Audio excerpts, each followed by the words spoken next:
In today's pattern, let's work on the bright and easy crochet blanket. There is a lot more going on in this blanket than you realize, and I think you're going to love it. Welcome back to the Crochet Crowd as well as yarnspirations.com. I'm your host Mikey. Today we're going to work on the bright and easy crochet blanket just like you see here. This afghan really threw me for a loop, and let me tell you a little bit about it and why it threw me for a loop and why I think this is going to be one of the go-to patterns in the future. So I was looking at this pattern on Yarnspirations deciding whether I was going to do a tutorial with it, and I really couldn't understand what I was looking at in the pattern here. Am I looking at two colors? Am I looking at variegation? What am I exactly looking at? And then I kind of noticed that there was kind of like a solid color going up in a vertical, and then these are variegated going up in a vertical, and then I'm thinking, okay, there's a lot more going on to this. And then I was looking at it thinking that there's fans and etc., and I was like, okay, what is going on in this afghan and why don't I know about it and why haven't I seen this before? So this may not be a new stitch, but it is new for me, and once I started digging into this pattern I absolutely love it. Let me show you what I'm looking at here and why I think you'll be excited about it too. So here is the pattern like so. So I've done it as per the instructions, and you will notice that the solid colors, so there's actually two colors being used in the afghan. So in the one in the example it's more of a green, and then they have a green variegation going up, and you will notice that all the solid colors going up in a straight and all the variegated is going up in a straight. But I will tell you what got me excited about this is that I'm not a fan of dropping yarn in the middle of a row in order to change it. I just don't enjoy that process. But when I saw how this is being done in the diagram, I was totally head over heels, because this means that I can change color in the middle of a row in order to get the vertical stripes without having to drop my yarn in order to do so. So I was really quite excited about that. So this is what you're looking at. So I did another example that you can see here, and this is what it looks like if you are working with more solid base colors. So you'll see that it goes up straight and it's going up straight, and what's happening in this line is really kind of interesting. Let me tell you a little bit about that. So how this pattern works is that one row is the colored yarn.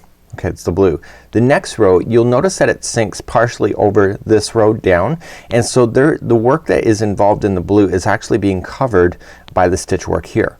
Okay, so these colors are going all the way across. It's just a visual effect. So when you're looking at it from the main example, when you see in the afghan, you'll see that the variegation is coming across doing the fan, and then it disappears, and it's only disappearing because this one here, the solid color, is blocking you from seeing it, and then it appears once again. But the nice thing about this particular pattern is that it's double-sided. So even the back side looks exactly the same as the front side. So that's one thing I really liked about this particular pattern. So let's look at the crochet diagram next, and let me show you a little bit about that as well. So here's the crochet diagram. I'm switched to a smaller hook just as a pointer tool, but you'll need a size N 10mm crochet hook in order to do that with the baby brights today. So what you're looking at here is that you're looking at the crochet diagram, and you're thinking to yourself that the blue here is actually a separate row completely, in the fact that it's actually working on its own and kind of crisscrossing with the front. Well, that's the way I looked at it, and that's why I was screwing up. But what you're looking at here is that you're gonna come across and you're gonna do your chains. If you want to change the size of this particular afghan, you have to keep it in multiples of 8. So you can go 8, 16, whatever the next multiple is, 24, 32, and then at the very end of the row, the chain that you decide to do, you have to add 4 chains. So keep it in multiples of 8 and then add 4 at the end if you would like to change the size of this particular pattern. Therefore you can use this pattern for any size crochet hook and yarn as long as they complement each other. So you're going to come all the way across, and you're going to do the black going across, and then what's going to happen is that you're going to come back across, and continuing with the same color is that you're going to come down. But these actually are going right over top of the chain and bearing it right underneath. So it's not coming in front of the chain, it's not going behind the chain, it's going right over the chain, and so therefore it hides it visually for you. And then you're going to do another chain here, but the next row will then hide that next chain.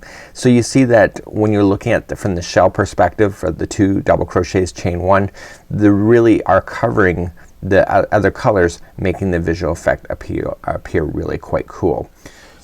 Just as a yarn recap before we start, in order to do this size, which is a generous size afghan, it's 55 inches by 60 inches using the Bernat Borates yarn. We have, you're going to use the large balls for this particular item. It goes really quickly. You're going to need 4 balls of one color and 4 balls of another, giving you a total of 8 balls altogether in the 300 gram size, just like you see here. So without further ado, I'm going to do a small example, but we're going to follow this pattern and I'm going to give you the tips to go along with it.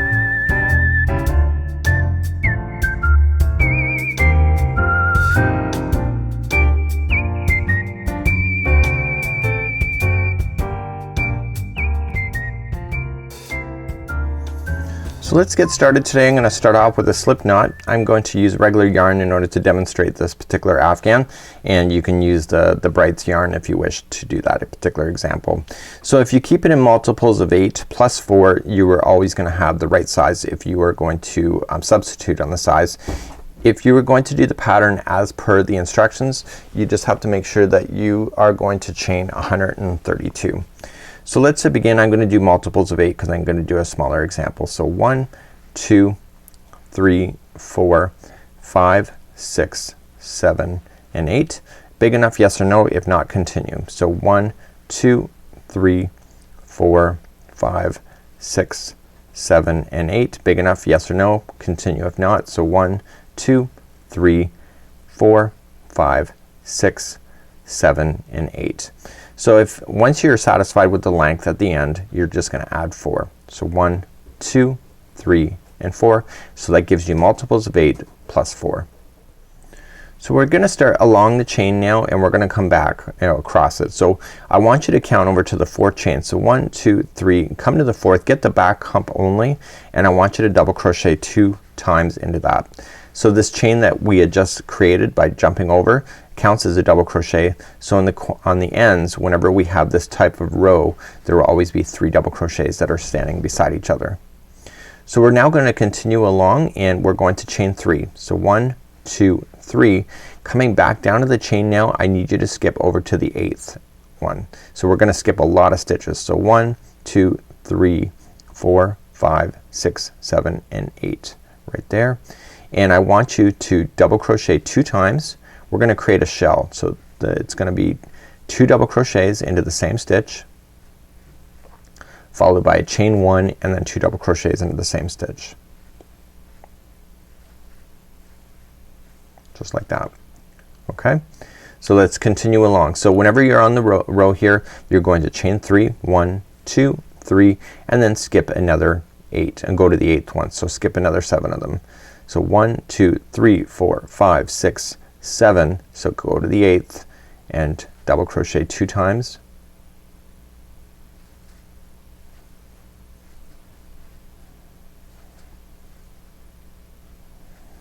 And then chain 1 and then 2 more double crochets into the same stitch.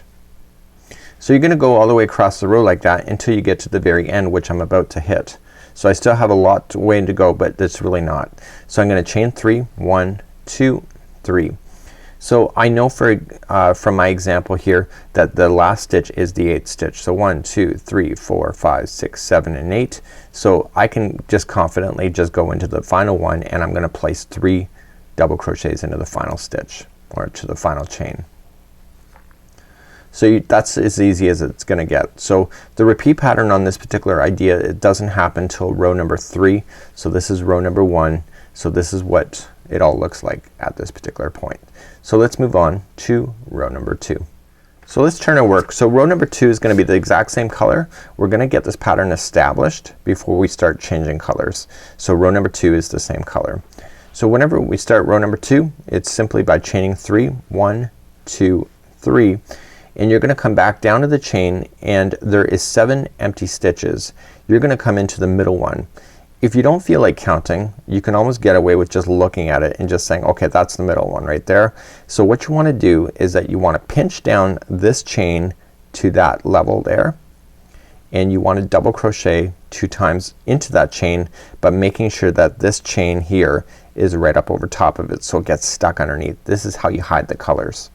So you're going to double crochet right around that whole thing, so you're pushing it down, and you're gonna double crochet 2 times, followed by a chain 1, and then 2 more double crochets into the same stitch.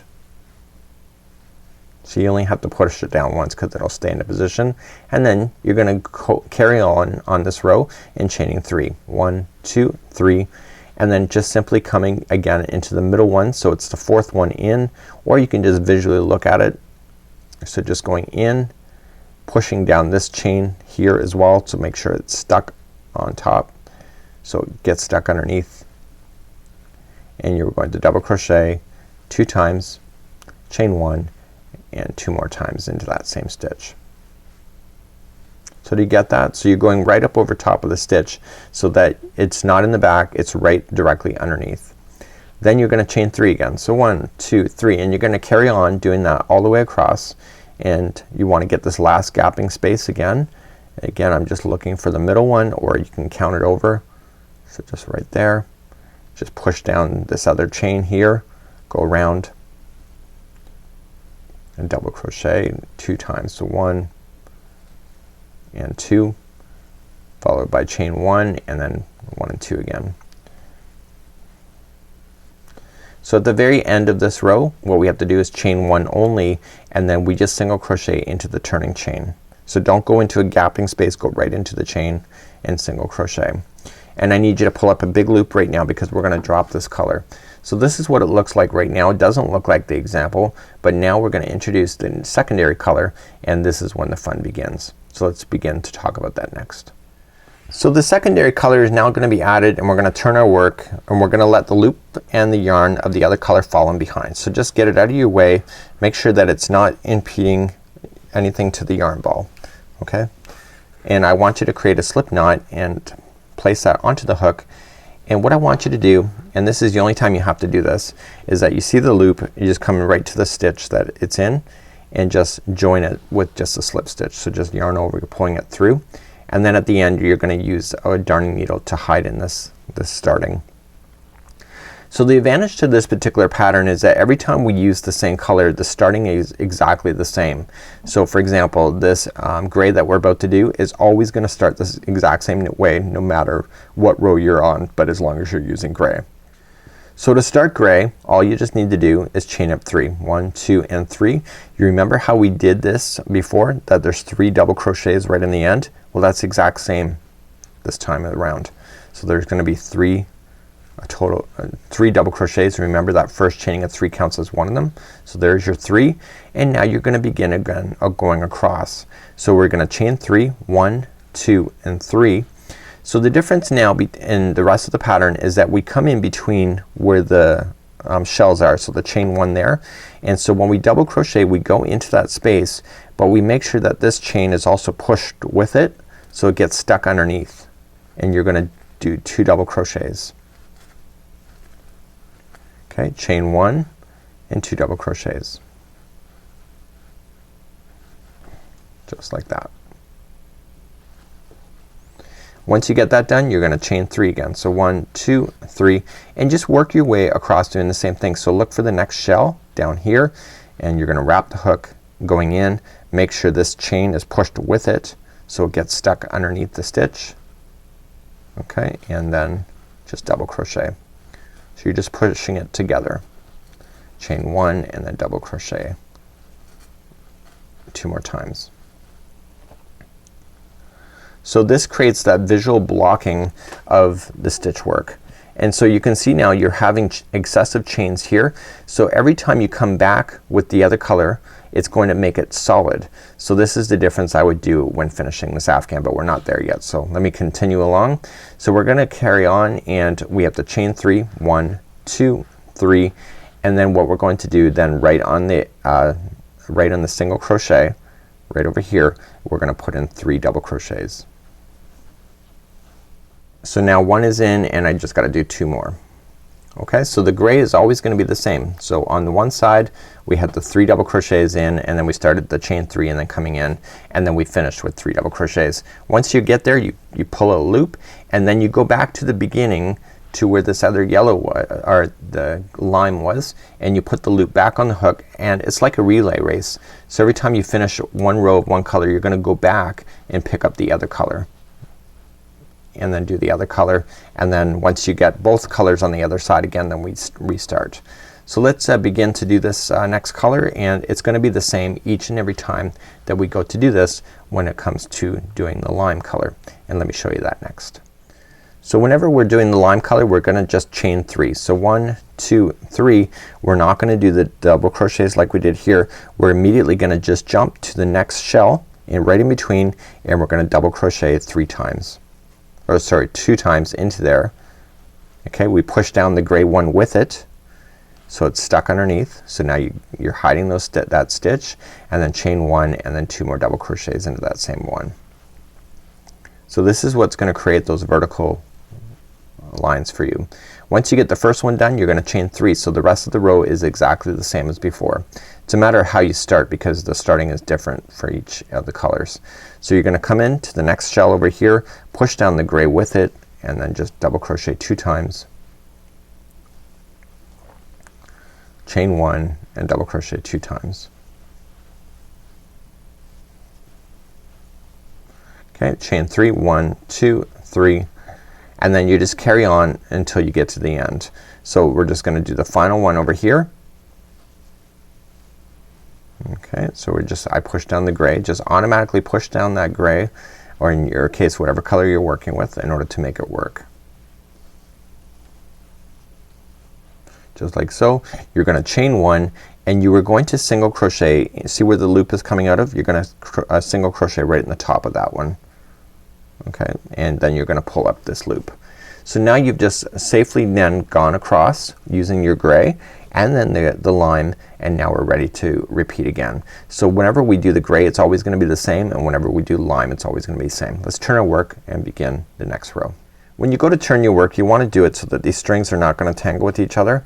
So I just wanna do it so that I put the lime in behind, because I'm not gonna work with it right away. I'm gonna go back to the gray.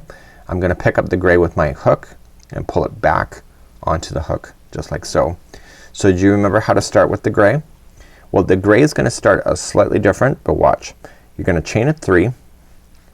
So instead of coming back into the gray here, you're going to come into the single crochet of the lime for 2 times. So you're kind of shifting yourself up.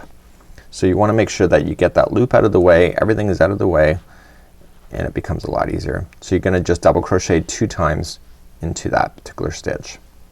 So that chaining a 3 plus these 2 counts as 3 double crochet like it did already be here.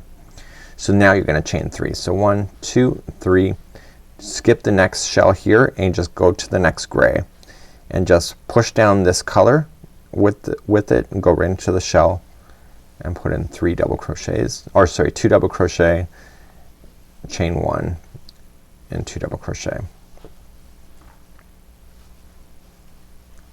Just like you see there. Okay, and then chain 3. So 1, 2, 3, again skip to the next gray. See, once you get started, you can just look for the clues of where the colors are in order to keep you moving along. So chain 1 in between the 2 double crochets, and you're gonna do that all the way across, and then on the very final one, chain 3. So 1, 2, 3, and in the very final stitch, okay, it's in the chain just like so, and you're gonna put in 3 double crochets. So 1, 2, and 3. So you're gonna pull up a loop now. You're done with the gray, but now you're gonna go back for the lime.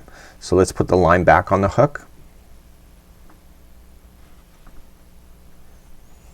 and the lime is just like we started before. So this time it's chaining a 3. So 1, 2, 3, and coming back to the lime color, the next one here, you're gonna put in 2. Make sure the gray is then pushed down so it's in between.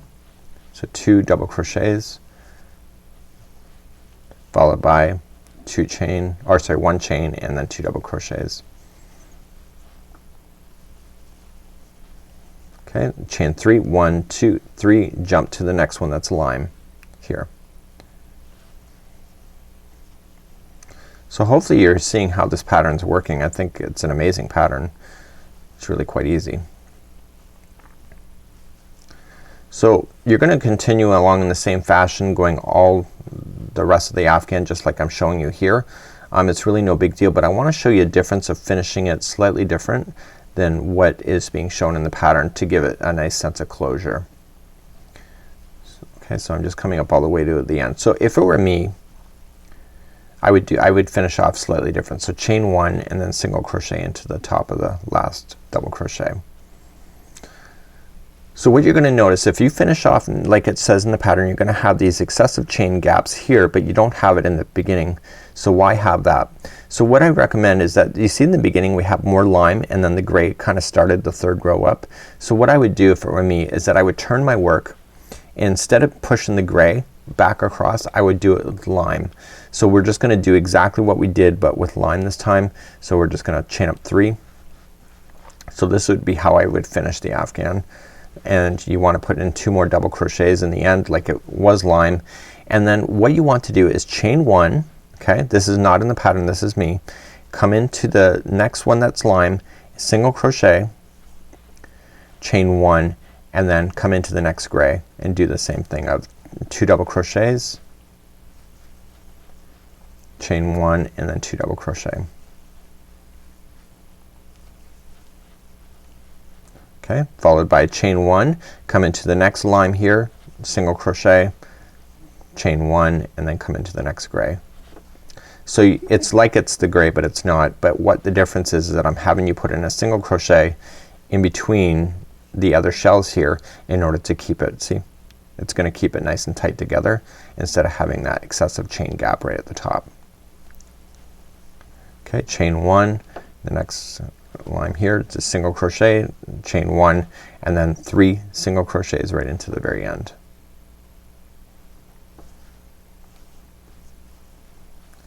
So this is what I would do with this particular pattern if it was me, and therefore you'll have this striping and it will be well balanced just like so. So when you look at the other example that I did here, you'll notice that I started off with the white and then I switched over to blue, and then at the end I did the exact same thing in order to bring it to conclusion just like that.